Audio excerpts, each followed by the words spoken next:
আসসালামু আলাইকুম ওয়া রাহমাতুল্লাহি ওয়া বারাকাতুহু।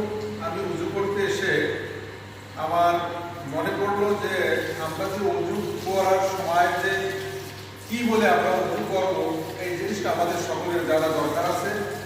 তা আমরা বিসমিল্লাহ বলে ওযু শুরু করব। বিসমিল্লাহ বলে ডান হাত দিয়ে ওযু শুরু করব।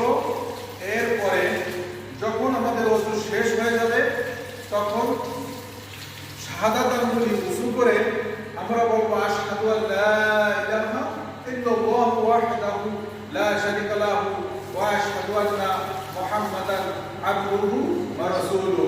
এই দোয়াটা যখন আপনি পড়বেন ইনশাআল্লাহ আল্লাহর রাসূল বলছেন ওই ব্যক্তির জন্য 8টি জান্নাতের দরজা খোলা থাকে, যে কোনো দরজা দিয়ে ওই বান্দা প্রবেশ করবে। আপনি এই দোয়াটা নিজে পড়বেন এবং অপরকে পড়ার সুযোগ করে দেবেন, শেয়ার করে।